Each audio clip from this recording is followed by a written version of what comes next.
Welcome back, trainers, and in this video we're going to be going over everything that is currently happening in Pokemon Go, sort of a news flash here. So we are going to be getting Genesect returning into the raids with the Burn Drive, giving it a fire type attack, which is going to be very interesting for PvP. We'll go over more of that here in just a moment.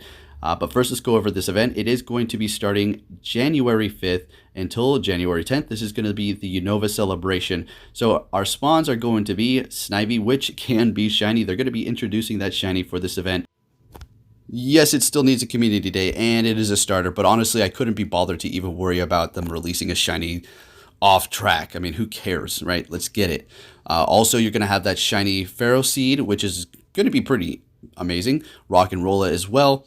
Piplup, and then you have Scraggy, which is going to be pretty useful, as well as the Drillburt for the Excadrill, because Excadrill is also going to be fantastic. You may want to collect candies for the other starters there. For the hatches, you do have these various ones here, the shiny Rock and Rolla.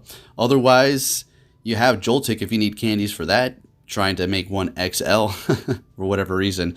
And then for the challenges, the tasks, you're going to have use 5 berries to help catch a Pokemon for 1200 Stardust, catch 5 Pokemon for Snivy, Pvpoke, or Oshawott. You have the various 100% IVs, hatch 2 eggs for a Pharaoh Seed, which can have a shiny potential, which is going to be very nice. I still need that. I did the whole Grubhub event. They were spawning, didn't get a shiny. We'll just see if I can get one this time around, because it does look very nice. Also, Ferrothorn is going to be a pretty good Pokemon for PvP. Taking a look at the raids, we do have Snivy, Tepig, Oshawott, Timber, Dwebble, and Clink. So you got the shinies like Timber, Dwebble, and Clink. Oh, well, Snivy as well. That's going to be a pretty nice one. I think I might do a couple of those. And then for the Tier 3 raids, we have Herdier, Tranquil, Boulder, Excadrill, and Amoonguss. And then for the Tier 5 raid, you're going to have Genesect, which is going to have a guaranteed Burn Drive move, Fire type. So very interesting. We'll take a look at that here in a moment. For the Mega raids, we do have Mega Charizard Y, Blastoise, and Abomasnow. Now, going over the counters here, as you can see, and you're going to have the numbers. I don't know if that's going to change or not. That seems a little OP for the numbers there, as you can see to the right from the data mined information. So Genesect 100% IV is going to be 1916. Under rainy or snowy weather, 100% IV is going to be 2395. And your top counters, fire, guys. Fire straight up. We don't really need to get into depth here.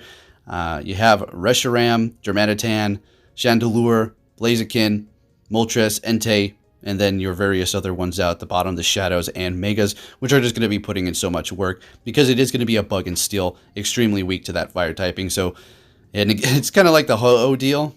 Something extremely weak to one type is not going to be too big of a deal for 2 trainers to take out. 3 trainers, even easier, and then everything beyond that is going to be easy money for sure.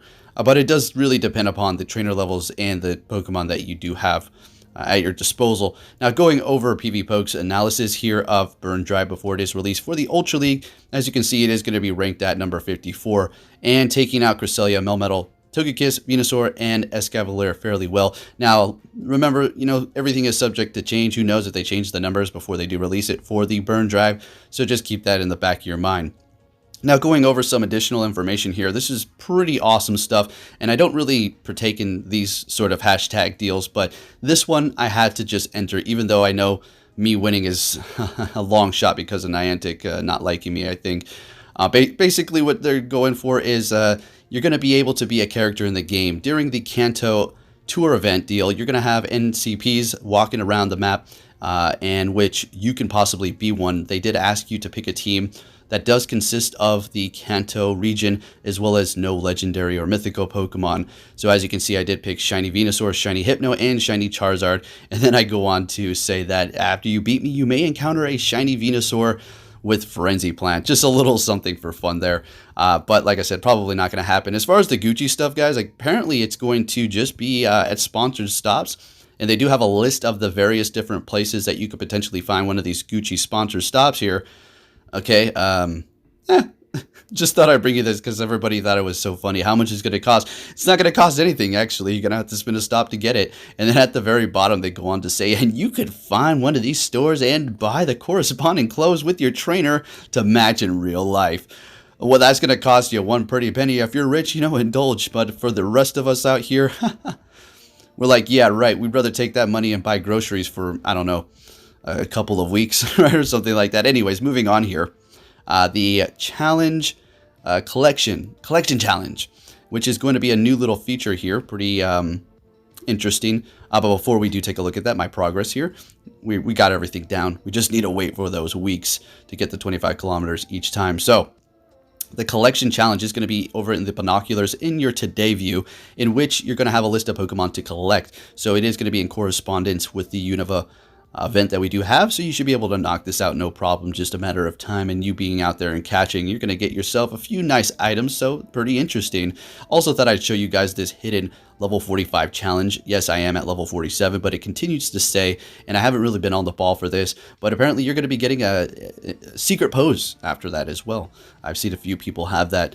Now, something completely random here. This, just showing you my shinies. We've been doing pretty good as far as these snowy type ones, and we even hatched that lowland shiny Grimer. We already had one, but I wanted to give you a few ideas for maybe some of the content creators out there if you're feeling a little frisky.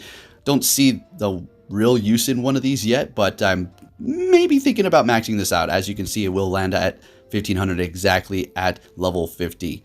Who knows? You never know. Niantic's throwing out all these random cups. It just might come in handy. Also potentially thinking about maxing this one out, but then again, I probably want to go for a lower attack and optimize it as much as I can. What does this have to do with anything? I don't know. I just thought I'd throw you guys some random information here on what I'm doing behind the scenes with stuff. I am powering up things beyond 40, contemplating things, investing the XLs or the regular candies into XLs and whatnot, but don't need to record everything. So as far as the shiny family, Snivy, it's looking good. I like the teal color, and I was waiting for this community day. It was going to land on my birthday, but things have changed. Now, going over the Great League, let's go ahead and see how good it is going to be over here on Pvpoke in the Great League, and then we'll go ahead and move over into the Ultra Premier, I suppose. Yeah, we don't want to go up against legendaries too much. There is going to be the IVs for the Great League.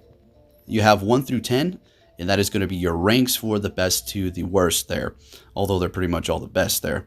The current movesets that we do have: Grass Knot, Leaf Tornado, Aerial Ace, and then Vibe Whip. For the quick moves, it's going to be great up against a lot of the meta for sure. We've used this plenty of times. We know this, folks. We already know it's good, right? We already know this. So it's not a question of, oh, should I do it?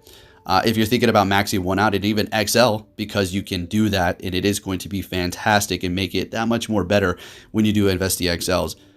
If you're thinking, well, when we get the community day, then what am I going to do? Well, this is the thing. If you are planning on investing in a superior for the Ultra League and powering it up in XL, you better believe you're going to use that dinky old Elite Charge TM after you've used all that Stardust and XL candies to give it Frenzy Plant when it does get released. So just simple as that. That's it. Otherwise, there's not much more I could tell you. You could wait, I suppose, until the community day comes around, but who knows when that's ever going to take place. So just a little heads up there. Although superior nonetheless is going to be good without the Frenzy Plant. We are actually going to put Frenzy Plant on it so you can see the difference in the percentage of wins that it currently does have now. I do believe is at a 61%. We'll scroll back down in a second here. I'm going to go ahead and put that Frenzy Plant and replace it with its other grass move. So it does have Aerial Ace and Frenzy Plant. And putting Frenzy Plant on it bumps it up about 4%. So not too much, but it is going to be helping it out that much better. If you did enjoy this video, please give it a big thumbs up, subscribe if you're new, turn notifications on, and I'll be catching you all next time. Take care.